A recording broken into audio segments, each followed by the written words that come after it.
The wide receiver market in the National Football League has forever been reset. The breaking news that came down the wire just about 5 minutes ago out of Minneapolis. The Minnesota Vikings and Justin Jefferson have agreed to a contract extension to the tune of a 4-year deal worth $140 million.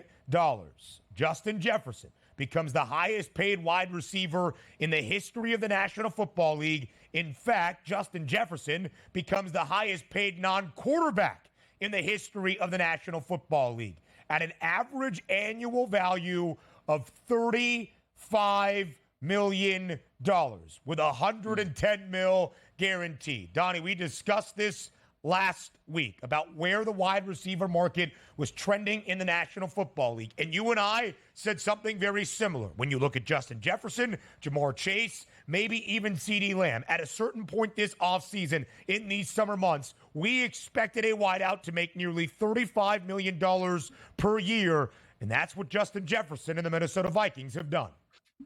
Yeah, and by the way, congratulations to these teams out here. The teams that have signed Justin Jefferson, Jalen Waddle, Nico Collins, Amon-Ra St. Brown, A.J. Brown, Devontae Smith, Jerry Jeudy, and Michael Pittman. And you might say to yourself right now, why does that make sense, Donnie? Why are you cheering that on? Because the other teams that are on the outside, the Dallas Cowboys with CeeDee Lamb sees that contract. I don't care what was going on inside of what you thought the building was going to be for his contract. That bar just got reset. MarrChase, Brandon Ayuk, Amari Cooper, T. Higgins, all now look at that contract and change their negotiations, which good for them, terrible for those organizations. And again, you're talking about money going up. Like in 3 years, we're going to probably look at this Justin Jefferson deal. Like, they got to renegotiate that. That's a terrible deal. He's the 11th paid or highest paid wide receiver in football. That's what happens here. When the market sets it, the next guy is probably going to get more. Now, granted, you're talking about maybe the best wide receiver in the game in Justin Jefferson. And how did we get here too? Did you actually think Justin Jefferson was going to move on from Kirk Cousins to a rookie quarterback and put his money on the line where they can come back to him and say, like, hey, kid, we love you,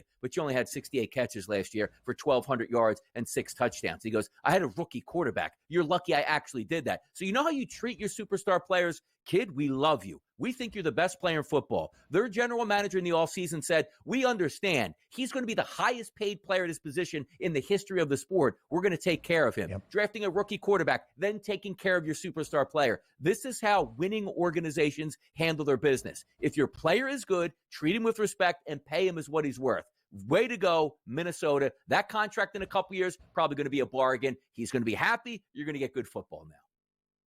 DRS, you said maybe the best receiver in the National Football League, arguably the best. I think without a doubt, Justin Jefferson is the best wide receiver in the NFL. He only played in 10 games last year, starting 9 of them due to injuries. And he still, for a 4th consecutive season, all 4 of his years in the National Football League, had more than 1,000 yards and 5 touchdowns. He started off the first 3 weeks of last year with a healthy Kirk Cousins having at least 150 yards or nearly 150 yards receiving in all 3 games. He is a game breaker. He is a game changer and now paid as such, the highest paid receiver in the history of the National Football League at $35 million per year annually, 4-year, $140 million in total for the contract extension with $110 million guaranteed. Rightfully so. I expected Justin Jefferson to be the guy to reset the wide receiver market. If there was one,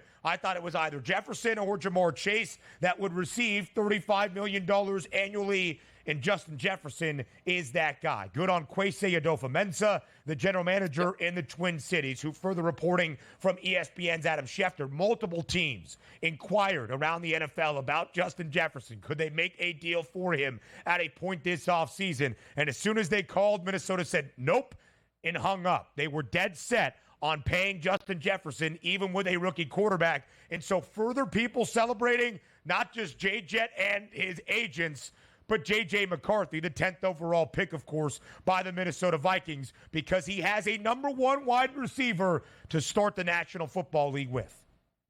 Yes, and that's exactly the foot you wanted to start off on. Not a holdout going into training camp when you want your young wide receiver and your young quarterback to play with each other and get those valuable reps here, and also keeping that player happy. You know how destructive that locker room would have been if he just showed up for game number 1 and realized, like, you know what? I'm not getting paid here. I'm just going to get paid here, or just I'm going to show up. It's just because I don't want to get fined at this point, and we'll see if we can get these negotiations next year. I love where this is going, but also these other wide receivers out here are going to absolutely break the bank before training camp. Yeah. And those team owners, they're going to wish they signed those players earlier, Ben.